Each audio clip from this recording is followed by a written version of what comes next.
YTN 뉴스 FM 슬기로운 라디오 생활. 안녕하세요. 아나운서 최영진입니다. 코로나19 신규 확진자가 463명 추가됐습니다. 최근 신규 확진자는 400명대를 오가며 증감을 반복하고 있는데요.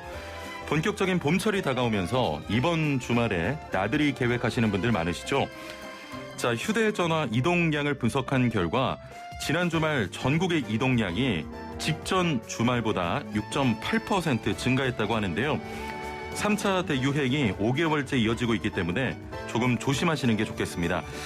자, 이런 가운데 교육부가 고3 학생의 여름방학 기간 중 코로나19 백신 예방접종을 추진하고 있는데요. 오는 11월 18일 실시되는 수능이나 2학기 시작되는 수시 모집 전에 접종을 완료해서 안정적으로 대입 전형을 치를 수 있도록 하겠다는 계획입니다. 아이들의 소중한 일상 회복을 위해서 노력을 기울여 주시길 바랍니다.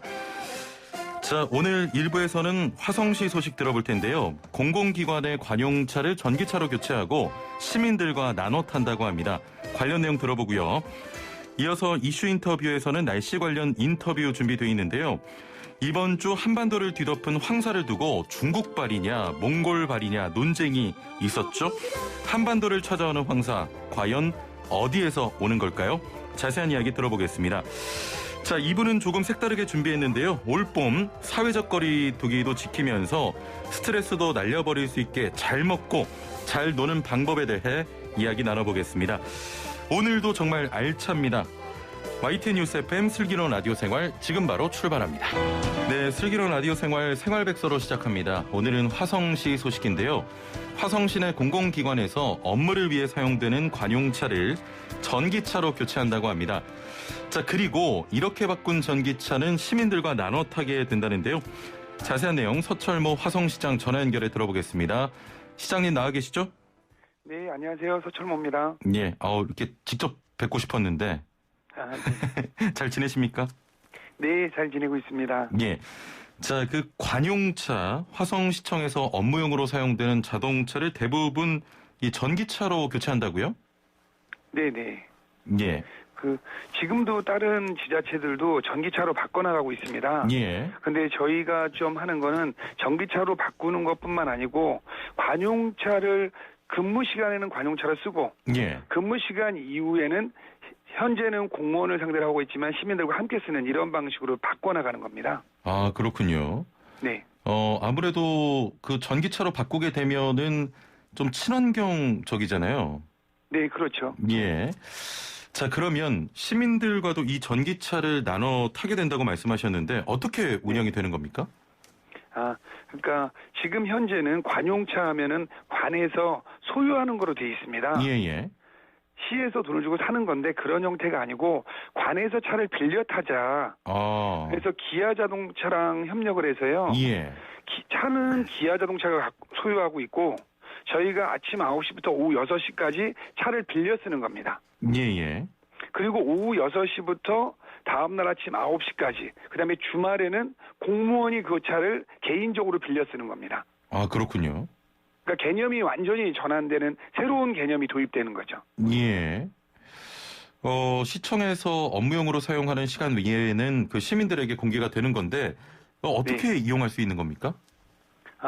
지금 현재 상반기에는 공무원들만이 이거를 일과위에 사용할 수 있습니다. 예. 그런데 하반기부터 지금은 테스트 기간이라요. 예. 그런데 하반기부터는 기아 자동차에서 개발한 모바일 앱을 통해서 시민들이 이 차를 빌려 쓸 수 있는 겁니다. 예.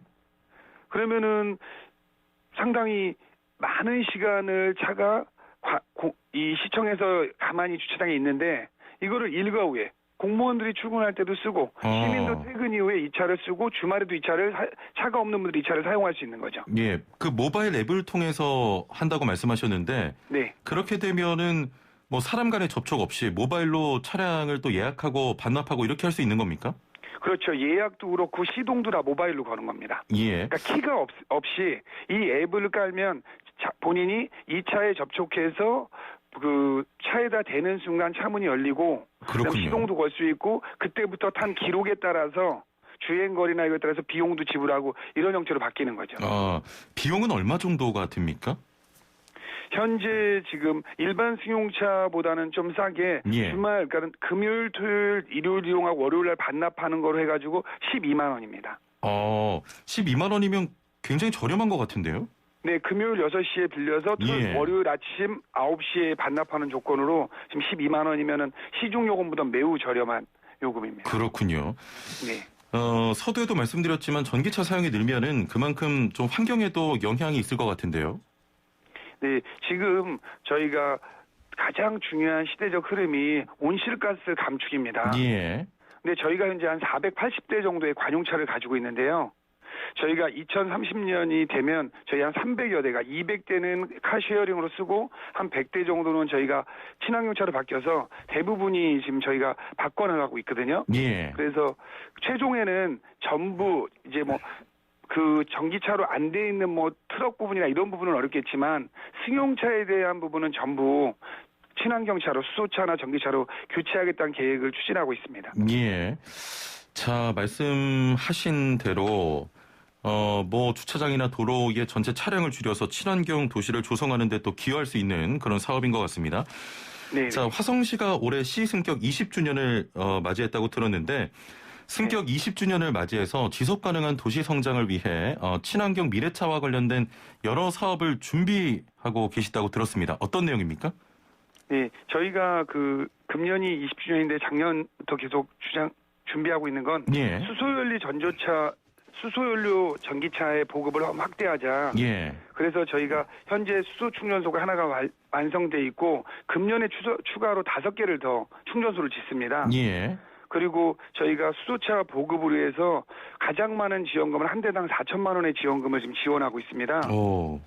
그래서 수소차를 늘림으로써 훨씬 더 친환경적으로 가고 그리고 경유버스를 2030년까지 100% 전기나 예. 수소버스로 전환하겠다. 그렇게 되면 저희가 대중교통을 통해서 2030년까지 6만 6천 톤의 이산화탄소를 저감할 수 있습니다. 예. 그리고 저희가 버스도 자율주행으로 하거나 또 퍼스널 모빌리티를 하는 사업을 적극 추진해서 시민들이 스스로 환경에 대해서 관심을 갖고 친환경적으로 접근하는 도시를 좀 만들겠다. 이런 계획을 세우고 있습니다. 예, 그렇군요.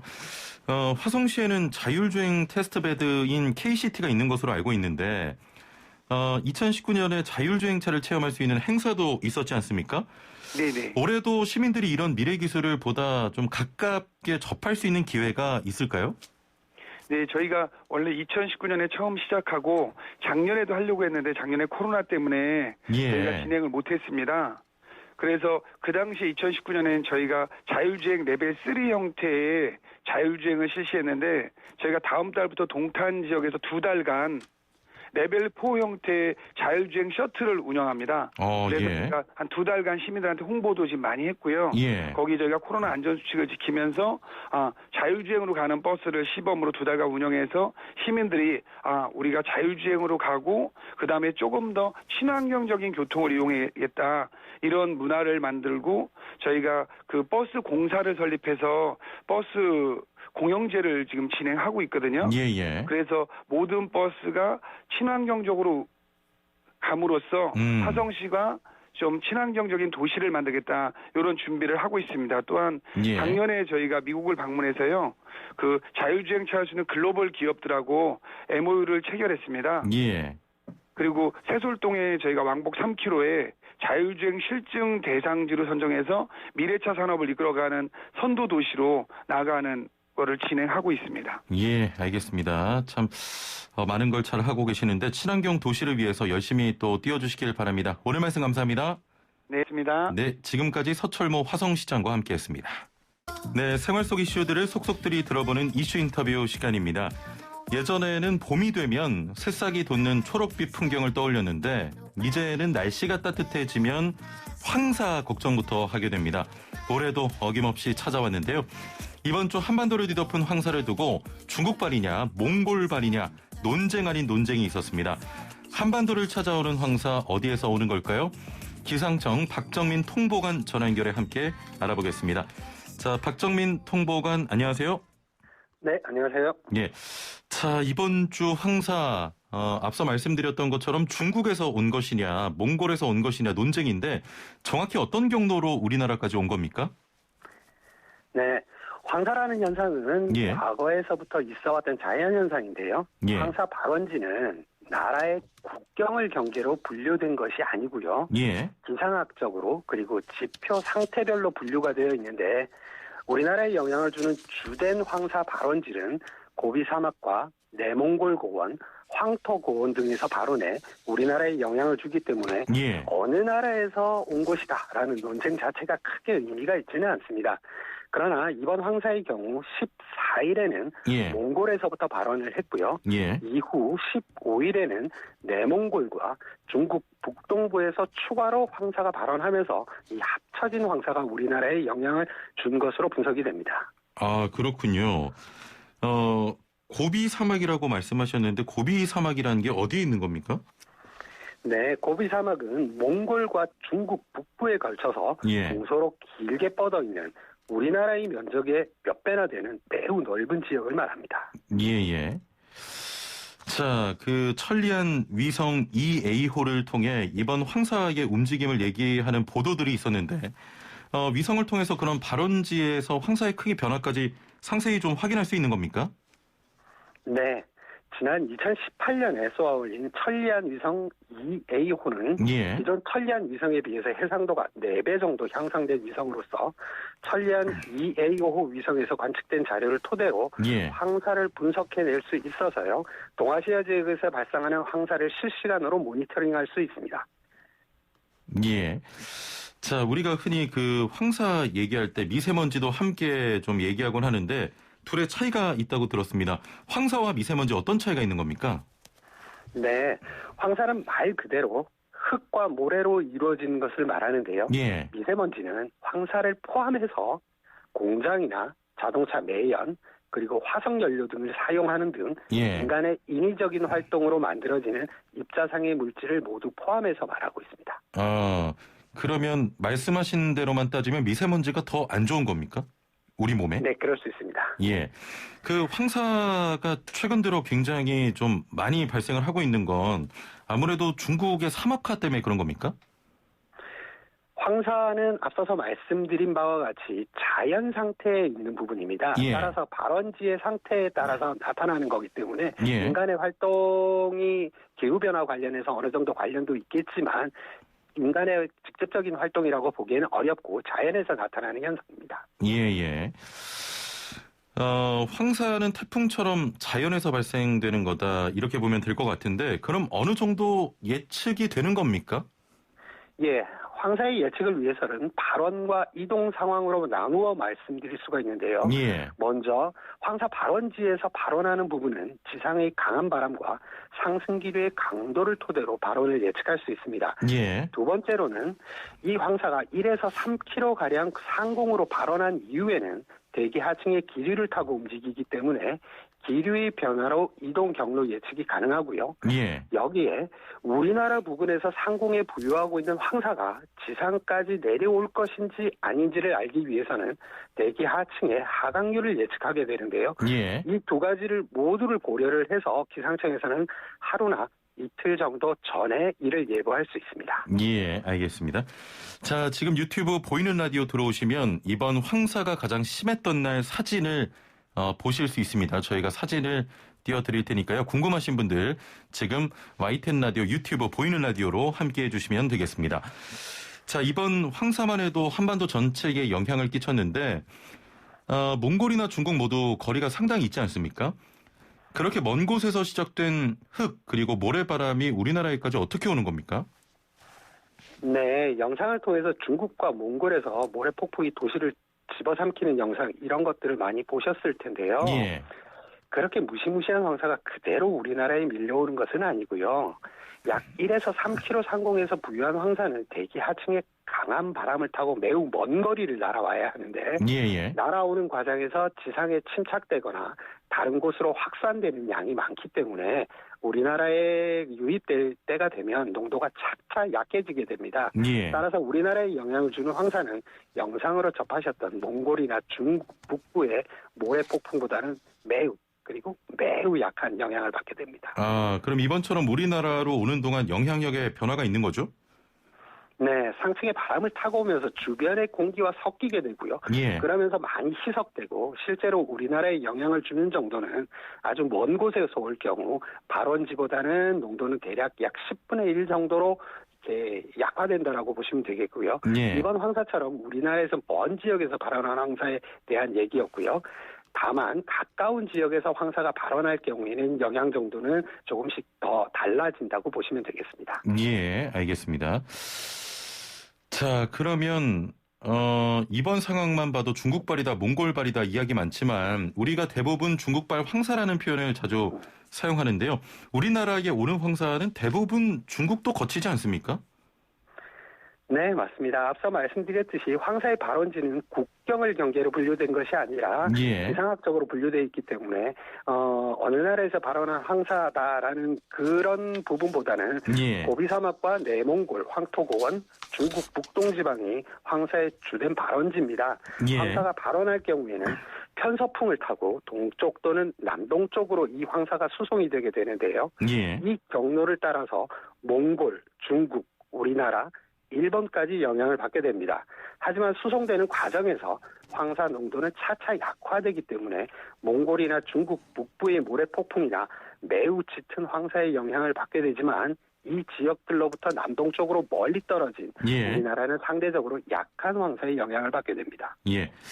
통보관님, 이 지점에서 제가 정말 좀 정리를 하고 가야 될 것 같은데, 만약에 네. 이번처럼 중국발이다, 몽골발이다 이런 논쟁이 있으면 뭐라고 대답해 주는 게 제일 좋겠습니까? 실제로 이제 나라를 경계로 나누어진 게 아니라서요. 예. 이 사막은 국경을 경계로 나누어진 게 아니고 지표 상태와 예. 여러 가지 기상학적 요인으로 분류되어 있기 때문에 예. 발원지 자체를 언급해서 말씀해 주시는 게 가장 좋을 것 같습니다. 아, 그렇군요. 감사합니다. 자, 조금 전에 들어온 속보입니다. 지금 국회에서 안철수 국민의당 서울시 후보가 긴급 기자회견을 열고 있습니다. 야권 승리를 위해서 국민명령을 받들 의무가 있다면서 그동안의 감정을 잊고 야권 승리를 위해 다시 시작하자는 뜻을 전했고요. 김종인, 오세훈 단일화 방식을 모두 수용하겠다는 입장을 밝혔습니다. 자, 자세한 내용은 이어지는 뉴스에서 전해드리도록 하겠습니다. 자, 통보관님. 네. 요즘처럼 날씨가 따뜻해지는 좀 봄철이 오면 황사 소식을 자주 접하게 되는데 이유가 있습니까? 네, 우리나라는 주로 봄에 황사가 많이 관측이 되는데요. 예. 그 이유는 지표면의 상태와 기압계의 변화 때문입니다. 예. 겨울에는 황사 발원지 대부분 지역에 눈이 쌓여 있거나 땅이 얼어 있어서 예. 황사의 발원 자체가 어렵고요. 아. 여름에는 그 지표 수분이라고 하죠. 토양 예. 수분이 충분한, 즉 지표가 젖어 있는 상태고요. 예. 우리나라는 여름철에는 북태평양 고기압의 영향을 주로 받기 때문에 대기 하층의 바람이 남서풍 또는 남풍 기류의 영향을 주로 받기 때문에 봄에 비해서는 겨울과 여름에는 황사의 영향을 받기가 좀 어렵습니다. 아, 그렇군요. 봄에 받는 부분에 대해서 간략히 좀 더 말씀을 드리면 예. 봄에는 황사 발원지 적설이 사라지고요. 얼었던 땅이 녹으면서 황사가 발원하기 좋은 조건이 됩니다. 예. 두 번째로는 발원지 부분으로 기압골이나 저기압이 통과하는 경우에 그 뒤를 따라 대륙 고기압이 확장하면서 강한 바람이 불게 되는 경우가 많은데요. 예. 이때 황사가 발원할 수 있게 되고 우리나라 부근으로 황사가 수송될 수 있는 상황이 되기 때문에 주로 우리나라는 봄에 황사의 영향을 받을 가능성이 높아지게 됩니다. 예, 그렇군요. 자, 조금 다른 내용입니다만 좀 미세먼지 때문에도 우리 국민들이 굉장히 힘든데 그 미세먼지를 인간의 활동으로 발생하는 유해 물질이라고 하셨지 않습니까? 코로나19가 종식되고 또 중국에서 공장이 다시 가동되면 미세먼지가 굉장히 심해지겠네요. 예, 기상청에서는 주로 이제 자연 현상에 대한 그 관측과 예보 그리고 예측을 하게 되는데요.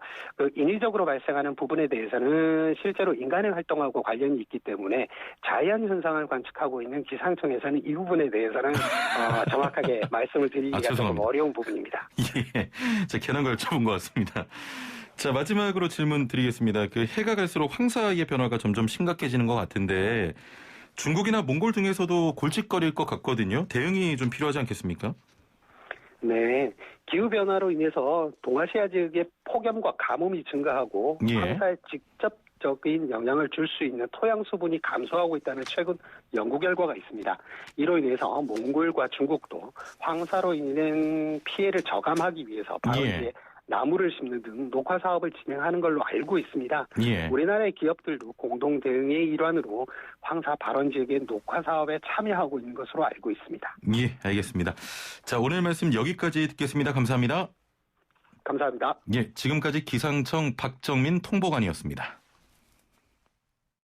네, 본격 문자창 CPR 프로젝트 슬라생 오늘의 상식 퀴즈. 당신은 오늘 어제보다 똑똑해집니다. 퀴즈 정답을 맞추신 분들 중에 추첨을 통해 상품도 보내드리고 있으니까요. 퀴즈 잘 듣고 맞춰주시면 되겠습니다. 자, 그럼 문제 나갑니다. 국내 기술로 개발한 첫 정지 궤도 위성으로 2018년 12월 발사돼 기상과 우주관측 임무를 담당하고 있는데요. 앞서 황사의 움직임도 잡아낸 이 위성의 이름은 무엇일까요? 1번 스페이스 A, 잘생긴 당신은 나의 남자, 이런 것 좀 그만 시키라니까. 2번 천국의 계단. 자, 3번 천리안 2A호. 4번 천리길도 한 걸음부터. 예, 정답 아시는 분은 단문 50원, 장문 100원의 유료 문자 샵 0945, 우물정 0945번으로 보내주시면 됩니다. 스마트폰 사용하시는 분들은 YTN 라디오 애플리케이션으로 정답 보내실 수 있습니다. 자, 정직한 건강식품 전문점 백사라이프에서 활력소 침향 청심단 3천 선물 세트와 로얄 아르간 커넬 오일 선물 세트, 영화, 드라마, 예능, 다큐멘터리, 애니메이션을 무제한 감상할 수 있는 왓챠에서 프리미엄 1개월 이용권, 요리하는 천하장사 박광덕의 감칠맛 나는 국물 해물 디포리 다시팩, 88년 전통의 이탈리아 명품 커피 12커피에서 프리미엄 스틱 원두커피 세트를 선물로 드리겠습니다. 문제 다시 낼게요. 국내 기술로 개발한 첫 정지 궤도 위성으로 2018년 12월 발사돼 기상과 우주 관측 임무를 담당하고 있는데요. 앞서 황사의 움직임도 잡아낸 이 위성의 이름은 무엇일까요? 1번 스페이스 A, 2번 천국의 계단, 3번 천리안 2A호, 4번 천리길도 한 걸음부터. 단문 50원, 장문 100원의 유료 문자 샵 0945번으로 참여해 주시면 되겠습니다. 여러분의 많은 참여를 기다립니다. 네, 조금 전에 들어온 속보 다시 한번 전해드리겠습니다. 조금 전 국민의당 안철수 서울시장 후보가 국민의힘 김종인 비상대책위원장과 오세훈 후보가 요구한 단일화 방식을 수용하겠다고 긴급 기자회견을 열어서 밝혔습니다. 안 후보는 또 이번 주말 여론조사에 착수하면 월요일에는 단일 후보를 결정할 수 있을 것이라고 했고요. 단일화를 조속히 마무리 지어서 28일 투표용지 인쇄 전날 25일 공식 선거 운동일부터 단일 후보가 나서도록 해야 한다고 말했습니다. 자, 자세한 내용은 이어지는 뉴스에서 전해드리도록 하겠습니다. 자, 1부는 여기서 마치고요. 2부는 권익위 소식 살펴보고요. 이어서 사회적 거리도 지키면서 스트레스 날려버릴 수 있게 잘 먹고 잘 노는 방법에 대해 이야기 나눠보겠습니다. 자, 퀴즈 계속해서 참여 부탁드리고요. 2부도 채널 고정해 주시길 바랍니다. 57분 날씨와 교통정보 듣고 11시 정각 2부에서 뵙죠.